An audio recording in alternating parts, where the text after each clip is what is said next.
Hello, we're group 3 from English 338, and our chapter is on the 8th C. The 8th C is correctness. Correct grammar is essential for good communication.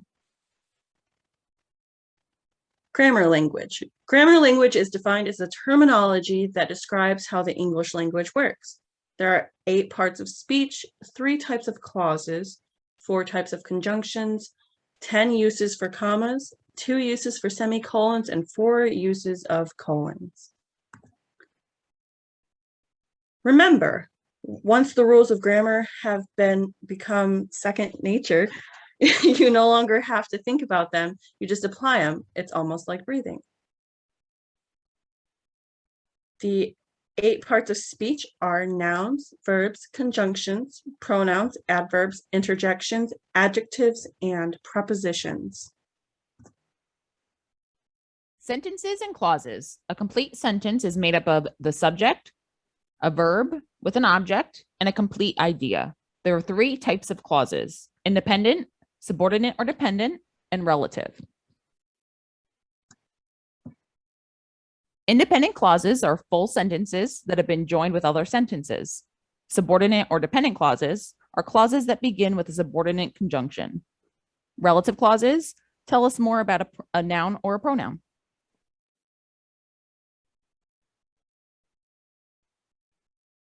Remember, every grammatically correct sentence must contain at least one independent clause. The independent clause is the anchor of the sentence.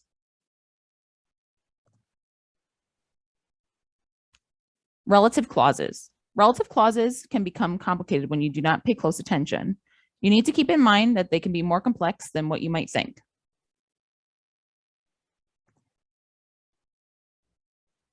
Relative clauses come with 3 areas of concern: who, whom versus that which, who versus whom, and essential versus non-essential clauses.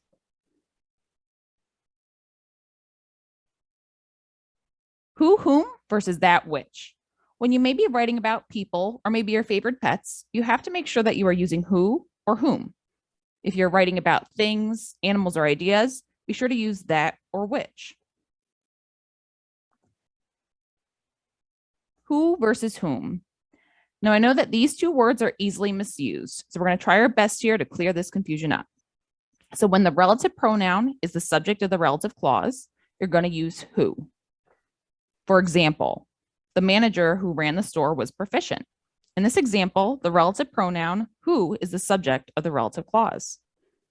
Now, when the relative pronoun is the object of a relative clause, then you're going to use whom. For example, I was inspired by the proficiency of the manager whom I met yesterday. In this example, manager, the word of the relative pronoun whom refers to, is the object of the relative clause I met yesterday. Essential versus non-essential clauses. Essential relative clauses are an essential piece for a sentence. A non-essential relative clause brings additional information about that noun or pronoun, but it is not essential to the meaning of the sentence. Moving on to this table, this helps paint a clearer picture between relative clauses, essential clauses, and non-essential clauses. When in doubt, this could be a good quick reference when you aren't sure which words you should be using for your sentence. Conjunctions. Conjunctions are essentially the glue that brings independent clauses together to create a more advanced sentence. There are 4 types of conjunctions: coordinating conjunction, subordinating conjunction, conjunctive adverb, and punctuation alone. Coordinating conjunctions. Coordinating conjunctions join nouns, verbs, adjectives, prepositional phrases, and clauses together. There are only 7 coordinating conjunctions, and they include for, and, nor, but, or, yet, so.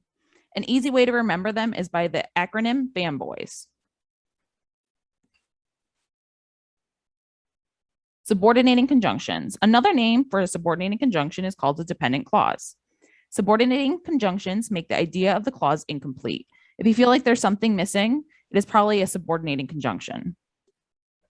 These conjunctions include while, because, although, since, if, whenever, whereas. Conjunctive adverbs. Conjunctive adverbs are transitional words. They link independent clauses to form a more informative sentence. A good way to remember conjunctive adverbs is to remember that it's another word for linking. It's essentially linking sentences together. Semicolons, colons, and dashes. You don't necessarily need conjunctive adverbs to join two independent clauses. This is where punctuation can really come in handy. Independent clauses can be joined with a semicolon to show that they are closely related, where colons and dashes can be used for a more dramatic effect. Now you will be listening to Elizabeth, starting with the natural order of sentences. Thank you, Jessica. So the natural order of sentences in the English language starts with the subject and independent clause, followed by the verb or dependent clause. A basic rule on punctuation. If a sentence follows the natural order, a comma is not needed between the independent clause and the subordinate clause. An example is, Quyasha visited her family while Emma went skiing. There's no need for a comma because this is an independent clause followed by a subordinate clause. If we were to change the order of the sentence on the previous slide, while Emma went skiing, comma, Quyasha visited our family, the subordinate clause would be in front of the independent clause. Therefore, a comma would be necessary. To summarize, this is a little cheat sheet for you to remember whether you need a comma or not after an independent or dependent clause. End of sentence modifiers. So even if a dependent clause or phrase follows an independent clause, in other words, even if the sentence is in its natural order, sometimes a comma can be used if the dependent clause is not essential to the meaning of the sentence or offers a distinct shift in the idea of the sentence. These are called end of sentence modifiers, and the comma helps to highlight the change in emphasis or idea at the end of the sentence. Punctuation. Commas are used in 10 situations. So after an introductory word, phrase, or dependent clause, in academic or formal professional writing before a coordinating conjunction, fanboys, which Jessica talked in a previous slide, for a series or list of items, to introduce dialogue or quotation in dialogue form, to set off non-essential or interrupting words, phrases, or clauses, when you are talking about the same noun twice but using different words, when an element at the end of a sentence offers a shift in the idea of what's gone before or is not essential to the meaning of the main clause, when you have a series of modifying adjectives, to separate dates, addresses, or geographical names, and last but not least, after the salutation or closing in personal non-business letters. A comma should never be used between two independent clauses without a coordinating conjunction between them or between a subject and its verb or a verb and its object. Punctuation, colons, and semicolons. Colons only have 4 uses: to introduce some sort of list or elucidation, to introduce a quotation, following the greeting in a business letter, and following between a title and a subtitle. There are 2 basic uses for a semicolon: to join independent clauses and to divide items in a long series that have internal punctuation. Punctuation hyphens. The main reason to use a hyphen is to create a compound word, 2 or more words married together. So hyphenated compounds are always joined using a hyphen, such as daughter-in-law or cross-examine. Some words start out as hyphenated but become closed compounds over time. An example there would be on-line is now online. A compound modifier is 2 or more adjectives or modifying words joined together with hyphens. Example is little used or red suited. So Spider-Man is a red suited superhero, where the compound modifier, adding that hyphen, makes it more clear that he's a red suited superhero rather than a red superhero who's wearing a suit. A hyphen is not used When most adverbs are combined with adjectives, to be sure of clarity, always use a hyphen between compound adjectives. Now I'm going to pass this off for more punctuation with Emma. Thanks, Elizabeth.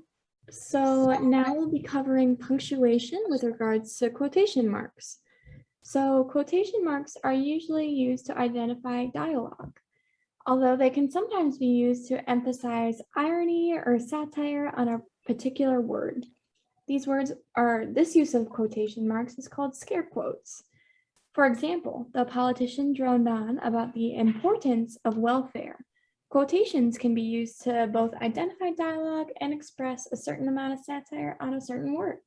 This use of quotation marks implies the opposite connotation of the utilized word.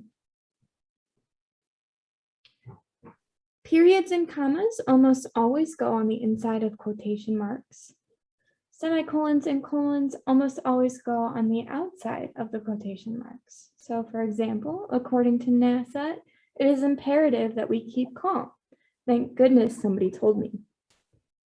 Question marks, exclamation marks, and dashes go outside the quotation marks unless part of the quoted material. For example, why did NASA say it is imperative that we keep calm? In this example, the question mark is not a part of the quote, so we put it on the outside of the quotation marks. Double quotations are the default notation to indicate dialogue. If you need to include a quotation within another quotation, utilize single quotation marks on the inside and double on the outside. For example, what happened was I asked, "Hello, is anybody there?" In America, the default notation of quotation marks is the use of double quotations. If a second set of quotation marks are needed within the first, we use single. If more are needed, the proper grammar would be to keep alternating between the two. So punctuation with regards to parentheses and brackets. While both parentheses and brackets are often referred to interchangeably, they have much different utilizations when it comes to punctuation. Parentheses and brackets are often used to enclose additional and usually non-essential information. Parentheses have three main uses. They are often used to draw attention to acronyms or abbreviations of organizations, companies, etc., used frequently within the writing. They can also be used for indicating nicknames later referenced within the writing. And they can also be used to enclose the numeral form of spelled out numbers to further clarify within the writing. Brackets are typically used to disclose a piece of editorial knowledge to the audience that is not included in the original depiction. For example, the original sentence, "She went to the store," instead, we would use "Elaine went to the store." Note that the same citation can be gathered from both examples. In the second quote, the author of the writing is plainly trying to be more specific when referencing the material. This is done within the context of the writing so that the author can allow the audience to understand the writing more easily. Grammar, odds, and ends. So we typically use countable nouns when what you're numbering can be counted. For example, we would use many, fewer, or number, since these describe a quantifiable noun. Likewise, we use uncountable nouns when what you're quantifying can't be counted. For example, much, little, or less. While you would think quantifiers could be used interchangeably, it is very important to use countable nouns whenever the topic of discussion can be quantified, and uncountable nouns when the opposite is true. So for example, I have many hobbies and they bring me much joy. We could quantify the number of hobbies someone has. However, the joy that they bring cannot be represented by a number.